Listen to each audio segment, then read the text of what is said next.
প্রিয় ভাই ও অপুরা, গত ভিডিও ক্লাসে আমরা গলন এবং স্ফুটন, তার পরবর্তীতে গলনাঙ্ক এবং স্ফুটনাঙ্কের সংজ্ঞা, তাদের কিছু উদাহরণ এবং সবশেষে রসায়ন পরীক্ষাগারে আমরা যে সকল সাধারণ কিছু যন্ত্রপাতি ব্যবহার করি তাদের সম্পর্কে ক্লাস করেছিলাম। আজকের ভিডিও ক্লাসে আমরা আলোচনা করব যে কিভাবে কঠিন পদার্থের গলনাঙ্ক নির্ণয় করা হয় এবং কিভাবে তরল পদার্থের স্ফুটনাঙ্ক নির্ণয় করা হয়। আমি তোমাদের সাথে রয়েছি আশিক শাহ। চলো শুরু করা যাক। প্রথমেই আমরা তোমাদের বইয়ের যে উদাহরণগুলো রয়েছে সেগুলোই আলোচনা করব, তবে একটু ভিন্নভাবে। কি সেটা আমরা এখনই দেখতে পাবো। কঠিন পদার্থের গলনাঙ্ক নির্ণয়ের ক্ষেত্রে তোমাদের বইয়ের পরীক্ষণ নং 4, যেটা হচ্ছে ইউরিয়ার গলনাঙ্ক নির্ণয়, বা সেখানে হেডিংটা তোমরা পাবে কঠিন পদার্থের গলনাঙ্ক নির্ণয়ের নামে। সেখানে ইউরিয়া এবং মোমের গলনাঙ্ক নির্ণয় করে দেখানো হয়েছে। যে আমরা প্রথমে ধরে নেই যে আমরা একটা বিশুদ্ধ কঠিন পদার্থ যেমন ইউরিয়া সারের গলনাঙ্কটা বের করতে চাই, তাই তো। তাহলে আমরা প্রথমে যে কাজটা করব, এখানে আমরা একটা স্ট্যান্ড দেখতে পাচ্ছি, তার ব্যবহারটা একটু পরে বলছি। প্রথমে একটা ত্রিপদী স্ট্যান্ডটা নিলাম, তারপরে তার উপরে আমরা তার জালি রাখলাম।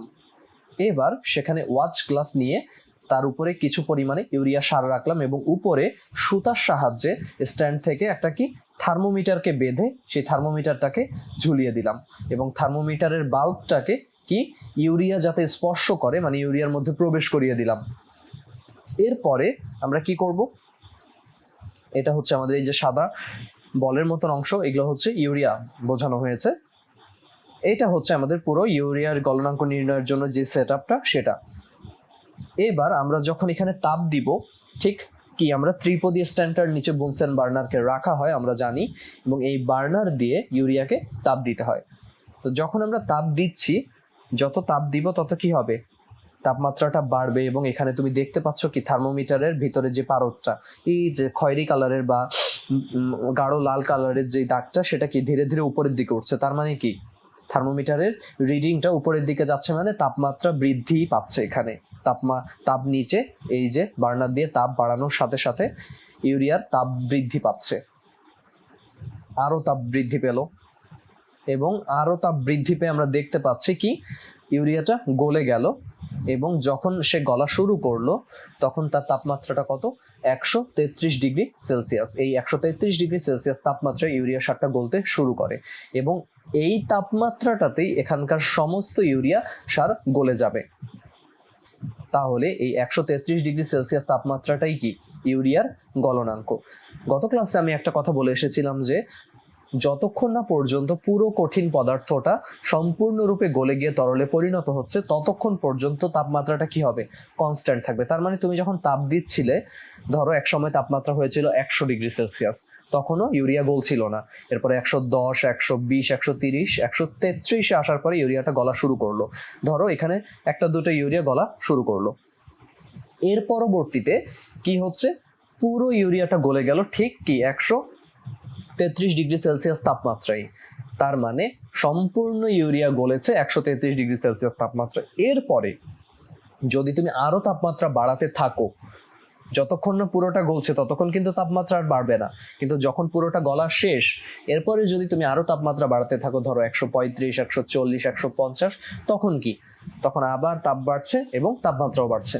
ঠিক আছে, তার মানে যখন পদার্থের অবস্থার পরিবর্তন হয়, তার মানে গলনাঙ্কে থাকাকালীন পদার্থের কি পুরোপুরি না গলা পর্যন্ত তার তাপমাত্রাটা কনস্ট্যান্ট থাকবে। একই রকম ভাবে কোনো পদার্থের স্ফুটনাঙ্ক যে তাপমাত্রাটা, সেই তাপমাত্রায় পৌঁছানোর পরে পুরো পদার্থটা যতক্ষণ না পর্যন্ত তরল থেকে গ্যাসীয় হচ্ছে, ততক্ষণ ওই তাপমাত্রাটা মানে স্ফুটনাঙ্কেই কনস্ট্যান্ট থাকবে, ধ্রুবক থাকবে। আচ্ছা, তো এটা ছিল কি বিশুদ্ধ কঠিন পদার্থ ইউরিয়া সারের আমরা গলনাঙ্ক বের করলাম। এবার আমরা করতে চাই কি, এবার আমরা করতে চাচ্ছি, আচ্ছা এখানে কিছু কথা যেগুলো আমি বলছিলাম একটু আগে, যে তাপ দেওয়ার এক পর্যায়ে দেখবে 133-এই কি ডিগ্রি সেলসিয়াস ইউরিয়া সার গলতে শুরু করেছে, এবং ওই তাপমাত্রায় কি সকল ইউরিয়া সার গলে যাবে। এটাই হচ্ছে ইউরিয়ার গলনাঙ্কটা। আচ্ছা, এবার আমরা একটা অবিশুদ্ধ পদার্থ নিব, যেমন মোম। এই মোমের গলনাঙ্কটা আমরা বের করতে চাচ্ছি। মোম কিন্তু কিছু পদার্থের মিশ্রণ, তার মানে সেখানে মোম বাদেও অন্যান্য কিছু ভেজাল জাতীয় পদার্থ বা অবিশুদ্ধ পদার্থ থাকতে পারে। তাহলে মোমের গলনাঙ্কটা নির্ণয় করতে গেলে আমরা যে কাজটা করব, কি করব, মোমটাকে গুঁড়ো করে ফেলবো, গুঁড়ো করে পাউডার বানাবো, মানে যেটাকে চূর্ণ করা বলা হয়।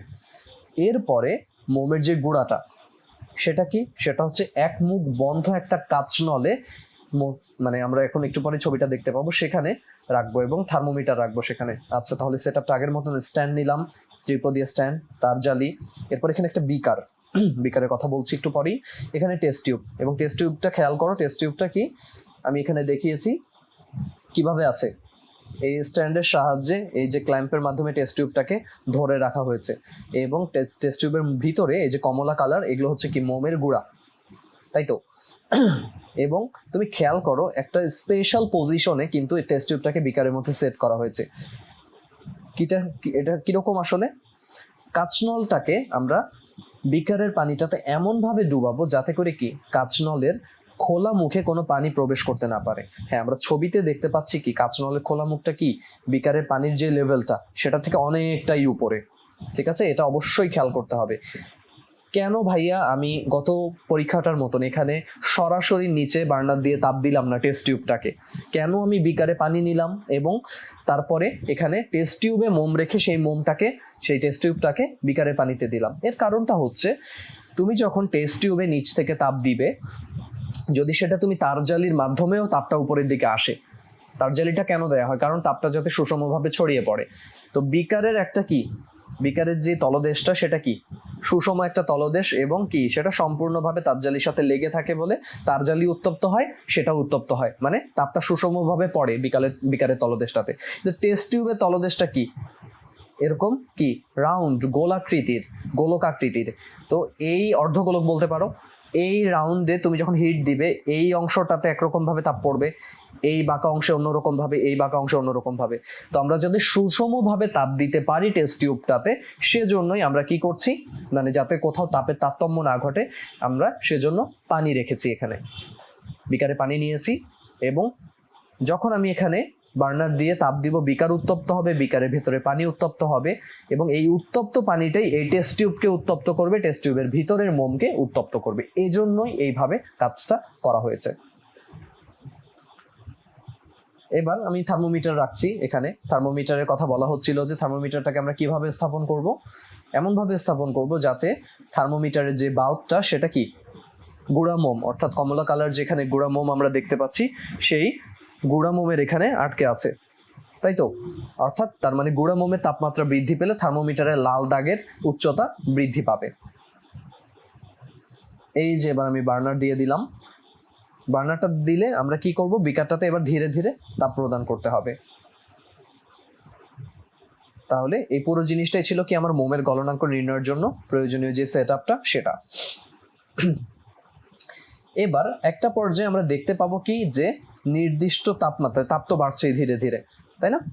এই নির্দিষ্ট তাপমাত্রায় মোমটা না গলে তাপমাত্রার একটা নির্দিষ্ট পরিসর, একটা রেঞ্জের মধ্যে মোমটা গলতে থাকে, এবং তাপমাত্রার এই যে পরিসর বা এই যে রেঞ্জটা, সেটাই হচ্ছে মোমের গলনাঙ্ক। তাহলে এই অবস্থা, যে তাপমাত্রা বৃদ্ধি পেয়েছে, গলিত মোমটা এখানে গলে গেল, এবং তুমি দেখতে পাচ্ছ যে এখানে কি থার্মোমিটারের দাগটা উপরের দিকে উঠে গেছে। তাহলে কেন এই রেঞ্জটা আসলো?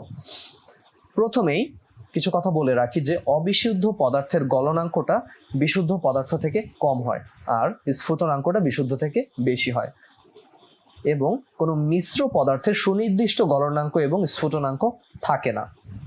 এবং যেহেতু প্রত্যেক বিশুদ্ধ কঠিন পদার্থের একটা নির্দিষ্ট গলনাঙ্ক থাকে, সেহেতু কঠিন পদার্থ কি করবে, একটা নির্দিষ্ট তাপমাত্রায় গলবে। যেমন আমরা ইউরিয়ার ক্ষেত্রে একটু আগে দেখে আসলাম যে 133 ডিগ্রি সেলসিয়াস তাপমাত্রায় সে গলেছে, মোমটা তাহলে কেন গললো না? তাই তো, এটাই এখন সবার কাছে প্রশ্ন। এখানে মোমটা গলেনি, তার কারণটা হচ্ছে একটু আগে বলে এসেছিলাম যে মোমটাকে আমি অবিশুদ্ধ পদার্থ হিসেবে ধরছি, কারণ মোমে কি নানা ধরনের পদার্থের মিশ্রণটা থাকে, তাই তো? তো নির্দিষ্ট তাপমাত্রা না গলতে থাকলে, কিংবা নির্দিষ্ট পরিসর মানে একটা রেঞ্জ, ধরো যে 150 থেকে 155 বা 155 থেকে 160 ডিগ্রি সেলসিয়াস, এরকম একটা রেঞ্জ তুমি পাচ্ছ, তখন তারা বিশুদ্ধ নয় বলে তোমাকে ধরে নিতে হবে।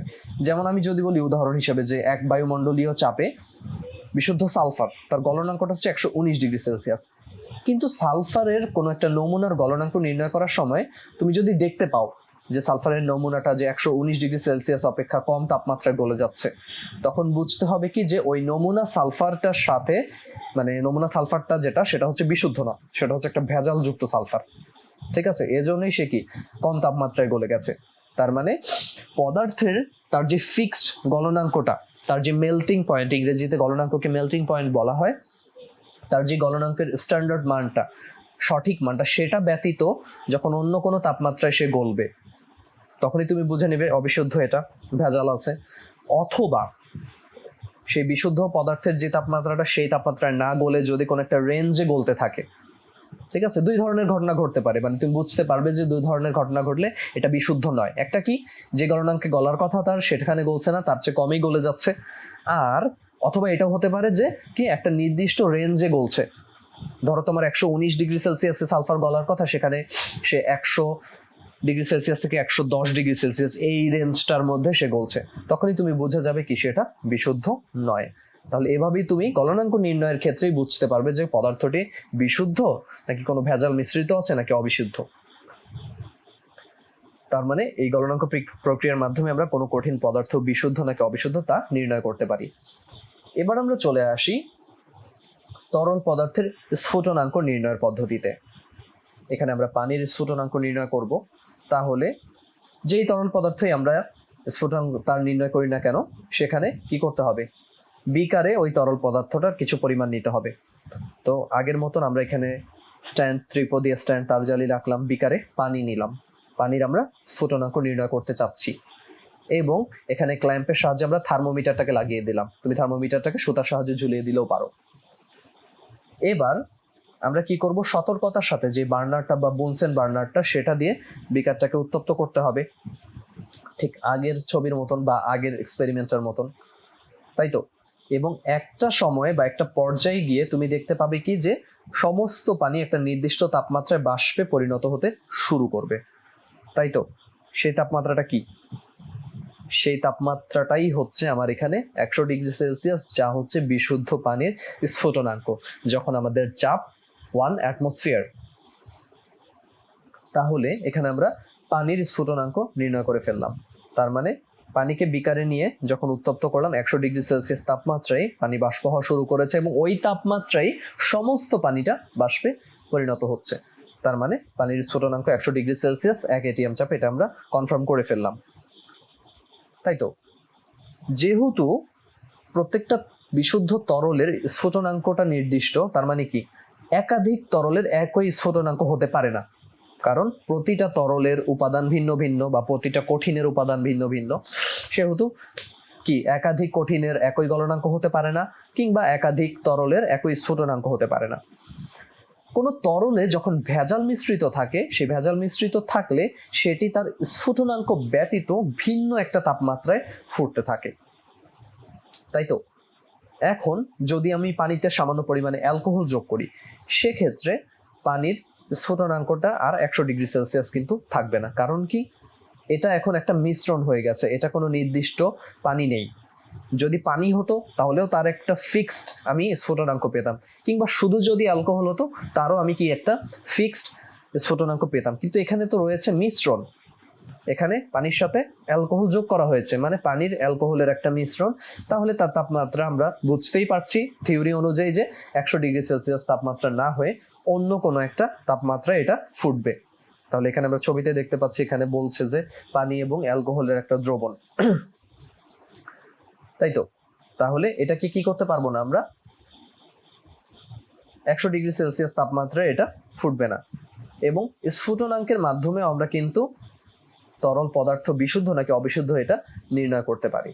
এবং পানির সাথে এই যে অ্যালকোহল না মিশিয়ে তুমি কেরোসিন তেল মিশালে, আমরা জানি যে হ্যাঁ, তেল এবং পানি মিশবে না, ধরো কোনো একটা দ্রবণ তো তৈরি হবে, বা দ্রবণ যদি নাও বলি, তেলটা ধরো ভেসে থাকবে পানির উপরে, সেক্ষেত্রেও একই কথা প্রযোজ্য যে ওখানে কি তা 100°C তাপমাত্রায় আর ফুটছে না। তাহলে এভাবে আমরা দুই ধরনের উদাহরণই দেখলাম, কঠিন পদার্থের গলনাঙ্ক নির্ণয়ের ক্ষেত্রে কিংবা তরলের স্ফুটনাঙ্ক নির্ণয়ের ক্ষেত্রে। যখনই বিশুদ্ধ কঠিন কিংবা তরলের সাথে কোনো ভেজাল যুক্ত হয় বা কোনো অন্য কোনো পদার্থ মিশ্রিত করা হয়, তখনই তার গলনাঙ্কটা আর আগের মতো নির্দিষ্ট থাকে না, কিংবা স্ফুটনাঙ্কটা আগের মতো নির্দিষ্ট থাকে না। তার মানে তুমি এই গলনাঙ্ক এবং স্ফুটনাঙ্ক নির্ণয় করতে গেলেই বুঝে যাবে যে সেটা আসলে বিশুদ্ধ কঠিন নাকি বিশুদ্ধ তরল। তাই না? আর ভেজাল থাকলেও তুমি সেটা বুঝতে পারবে। এবং এর পাশাপাশি আরেকটা কথা বলে রাখা উচিত যে আমরা কিন্তু এই গলন এবং স্ফুটনের তাপ দেওয়াটার ক্ষেত্রে বুঝে গেলাম যে যখন গলন এবং স্ফুটনটা ঘটে তখন তাপ দেওয়া হলেও কিন্তু তাপমাত্রা পরিবর্তনটা হয় না। এই সময় যেই তাপটা দেওয়া হয় সেই তাপটুকু পদার্থের অবস্থার পরিবর্তন করে, অর্থাৎ কঠিন থেকে তরল কিংবা তরল থেকে গ্যাসে পরিণত করছে বা পরিবর্তিত করছে। ওই যে আজকের ক্লাসের শুরুতে ইউরিয়াকে যখন গলাচ্ছিলাম 133°C যখনই হলো তখন কি করলো, ইউরিয়া গলতে শুরু করলো। মানে তুমি তাপ বাড়াচ্ছিলে, বাড়াতে বাড়াতে বাড়াতে তাপ বাড়ছে, তাপমাত্রা বাড়ছে। একটা নির্দিষ্ট তাপ তখন ধরো 110°C, এরপর তাপ আরো বাড়লো 120°C হলো, তাপ আরো বাড়ালে 133°C হলো, তখনই সে গলতে শুরু করলো। এরপর যদি তাপ আরো বাড়ে কি হবে, পুরো পদার্থটা গলা শুরু করবে। তার মানে 133 থেকে সেটা 140-এ যাচ্ছে না। কেন যাচ্ছে না? কারণ এই তাপটা এখন আর তাপমাত্রা বৃদ্ধিতে ব্যয়িত না হয়ে ওই পদার্থের অবস্থার পরিবর্তনে ব্যয়িত হবে। এই কথাটা আমি গত ভিডিও ক্লাসেও বলেছি, আজকেও বলছি। তাহলে আমাদেরকে খেয়াল রাখতে হবে যে তাপমাত্রা বাড়াতে বাড়াতে যখন তার গলনাঙ্ক বা স্ফুটনাঙ্কে পৌঁছে যায় তখন কি করে, ওই নির্দিষ্ট তাপমাত্রায় পুরো পদার্থটা গলে যায় অথবা ফুটে যায়। এবং যখনই পুরো পদার্থটা গলে যাচ্ছে বা ফুটে যাচ্ছে তারপরে আরো তাপ বাড়লে তার তাপমাত্রাটা বাড়ে। কিন্তু যখনই সে গলতে বা ফুটতে শুরু করে ওই তাপমাত্রায় সে পুরো পদার্থটাকে গলিয়ে ফেলবে কিংবা পুরো পদার্থটাকে ফুটিয়ে ফেলবে। কারণ ওই সময় যে তাপটা ব্যবহার হচ্ছে সেই তাপটা পদার্থের তাপমাত্রা পরিবর্তনে বা তাপমাত্রা বৃদ্ধিতে ব্যবহৃত না হয়ে তার অবস্থার পরিবর্তনে ব্যয়িত হচ্ছে। তো এই ছিল আজকের ভিডিও ক্লাস, যেখানে আমরা কঠিনের গলনাঙ্ক এবং তরলের স্ফুটনাঙ্ক নির্ণয়ের পদ্ধতি শিখলাম এবং আমরা এটাও জানলাম যে কিভাবে আমরা গলনাঙ্ক স্ফুটনাঙ্ক নির্ণয়ের মাধ্যমে দেখব যে পদার্থটি বিশুদ্ধ নাকি অবিশুদ্ধ। পরবর্তী ভিডিও ক্লাসে আমরা খুবই গুরুত্বপূর্ণ এই চ্যাপ্টারের একটা বরফকে বিকারে নিয়ে সেখানে তার পরীক্ষা করে দেখব, তার গলনাঙ্ক স্ফুটনাঙ্ক নির্ণয় করে দেখব এবং এখানে আমরা গ্রাফ আঁকা শিখবো। সবচেয়ে গুরুত্বপূর্ণ এই জন্যই বলছি। এবং এই চ্যাপ্টারটার এই টপিকটা থেকে সৃজনশীল প্রশ্ন আসার সম্ভাবনা খুবই বেশি, যেটা আমি নেক্সট ক্লাসে পড়াবো। তাহলে আজকের ভিডিও ক্লাস এই পর্যন্তই। পরবর্তী ভিডিও দেখার আমন্ত্রণ জানিয়ে আজকে এখানেই শেষ করছি। আল্লাহ হাফেজ।